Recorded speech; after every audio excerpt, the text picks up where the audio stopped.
गांव के उस शांत कोने में जहां सुबह की पहली किरण खेतों पर गिरते ही ओस की बूंदों को सोने जैसा चमका देती थी, और जहां शाम होते ही चूल्हों का धुआं आसमान में घुलकर एक सुकून भरा दृश्य बना देता था, वहीं एक छोटा सा मिट्टी का घर था।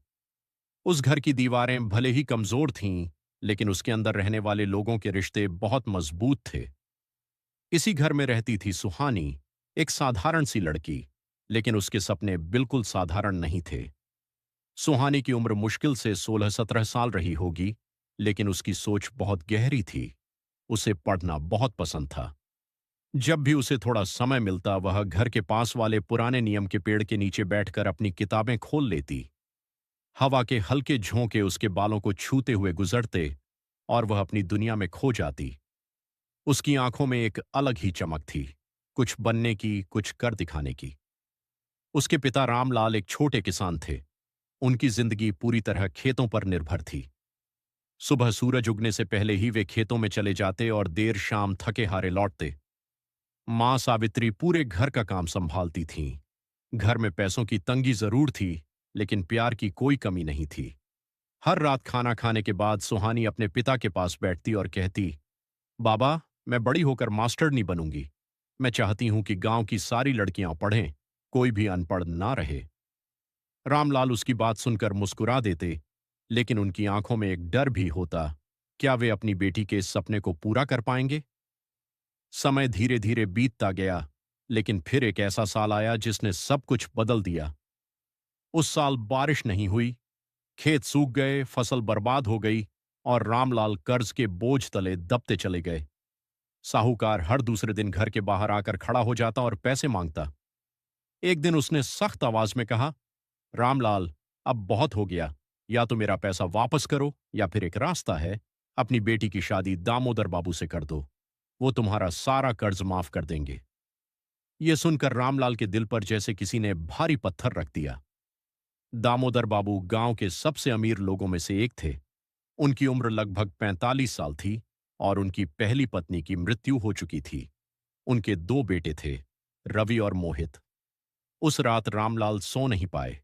उन्होंने बार बार सोचा कि क्या करें, लेकिन हर बार उन्हें वही रास्ता नजर आया, अपनी बेटी की खुशियों की कुर्बानी देना। आखिरकार उन्होंने हिम्मत जुटाई और सुहानी से बात की। उनकी आवाज कांप रही थी। बिटिया, हमें माफ कर देना, हमारे पास कोई और रास्ता नहीं है। सुहानी ने उनकी आंखों में देखा और सब समझ गई। उसके दिल में दर्द का सागर उमड़ पड़ा, लेकिन उसने अपने पिता को टूटते हुए नहीं देखा। उसने अपने आंसू रोक लिए और धीरे से कहा, आप जो ठीक समझें वही कीजिए बाबा। आपकी इज्जत और आपकी परेशानी मेरे सपनों से बड़ी है। शादी का दिन आ गया। पूरे गांव में हलचल थी। ढोल नगाड़े बज रहे थे, लोग खुशियां मना रहे थे, लेकिन सुहानी के दिल में गहरा सन्नाटा था। जब उसने अपने घर की चौखट पार की तो उसे लगा जैसे वह अपने सपनों को हमेशा के लिए पीछे छोड़ रही है। दामोदर बाबू का घर बड़ा और मजबूत था। ऊंची दीवारें, कई कमरे और एक बड़ा आंगन। लेकिन उस घर में वह अपनापन नहीं था जिसकी उसे आदत थी। जब वह पहली बार उस घर में दाखिल हुई तो उसे हर चीज अजनबी लगी। उनका बड़ा बेटा रवि लगभग 20 साल का था। जब उसने सुहानी को देखा तो थोड़ा झिझक गया, फिर धीरे से बोला, नमस्ते माँ। ये शब्द सुनते ही सुहानी के दिल में एक अजीब सा दर्द हुआ। वह खुद अभी बच्ची थी, और अचानक मां बन जाना उसके लिए बहुत भारी था। दिन बीतने लगे। सुहानी ने धीरे धीरे घर के काम संभाल लिए। वह सुबह जल्दी उठती, घर की सफाई करती, खाना बनाती और सबका ख्याल रखती। वह अपनी जिम्मेदारियों को पूरी ईमानदारी से निभाने लगी। रवि पढ़ाई में कमजोर था। एक दिन जब वह किताब लेकर बैठा था और कुछ समझ नहीं पा रहा था, तो सुहानी उसके पास आई और बोली, अगर तुम चाहो तो मैं तुम्हारी मदद कर सकती हूं। रवि ने पहले थोड़ा संकोच किया, लेकिन फिर मान गया। उस दिन से दोनों के बीच एक सहज रिश्ता बनने लगा। सुहानी उसे पढ़ाती और रवि उसकी इज्जत करता। उनके बीच कोई गलत भावना नहीं थी, बस एक सच्चा और साफ रिश्ता था। लेकिन समाज की नजरें अक्सर सच्चाई को नहीं समझतीं। गांव में धीरे धीरे बातें फैलने लगीं। लोग फुसफुसाने लगे, नई बहू और बड़ा बेटा, कुछ तो गड़बड़ है। ये बातें धीरे धीरे दामोदर बाबू के कानों तक पहुंच गईं। पहले तो उन्होंने इन बातों को नजरअंदाज किया, लेकिन जब बार बार वही बातें सुनाई देने लगीं, तो उनके मन में शक पैदा होने लगा। एक रात उन्होंने रवि को बुलाया और सख्त आवाज में कहा, तुम्हें शहर जाना होगा पढ़ाई के लिए। रवि ने पूछा, लेकिन क्यों बाबूजी? दामोदर बाबू ने गुस्से में कहा, मैंने जो कहा है वही होगा। रवि चुप हो गया। वह समझ नहीं पाया कि अचानक ऐसा क्यों हुआ, लेकिन उसने अपने पिता की बात मान ली और शहर चला गया। रवि के जाने के बाद घर में एक अजीब सा सन्नाटा छा गया। सुहानी को समझ नहीं आया कि उसने क्या गलती की है।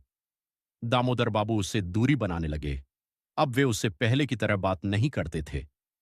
दिन बीतते गए और सुहानी का अकेलापन बढ़ता गया। वह दिन भर काम में खुद को व्यस्त रखती, लेकिन रात होते ही उसकी आंखों से आंसू बहने लगते।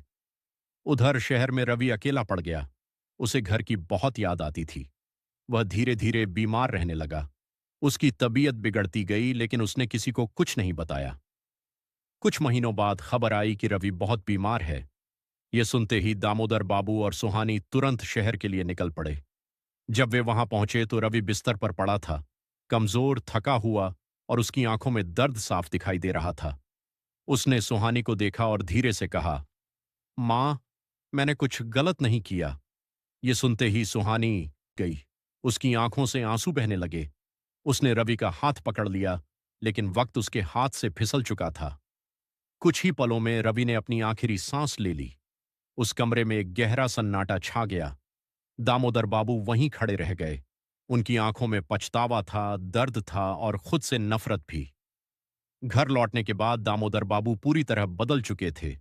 उन्होंने सुहानी से माफी मांगी, लेकिन अब माफी का कोई मतलब नहीं था। समय धीरे धीरे आगे बढ़ता रहा, लेकिन इस बार सुहानी ने फैसला लिया कि वह अपनी जिंदगी को ऐसे ही नहीं गुजरने देगी। उसने गांव में एक छोटा सा स्कूल शुरू किया। शुरुआत में सिर्फ 2 लड़कियां आईं, लेकिन धीरे धीरे उनकी संख्या बढ़ने लगी। सुहानी उन्हें सिर्फ पढ़ाई नहीं सिखाती थी, बल्कि उन्हें अपने सपनों को पूरा करने का हौसला भी देती थी। गांव के लोग, जो कभी उस पर शक करते थे, अब उसकी तारीफ करने लगे। वे अपनी बेटियों को उसके पास पढ़ने भेजने लगे। एक दिन एक छोटी लड़की उसके पास आई और बोली, दीदी, क्या मैं भी आपके जैसी बन सकती हूं? सुहानी मुस्कुराई और बोली, तुम मुझसे भी बेहतर बन सकती हो। उस दिन पहली बार सुहानी की आंखों में आंसू नहीं थे, सिर्फ उम्मीद थी।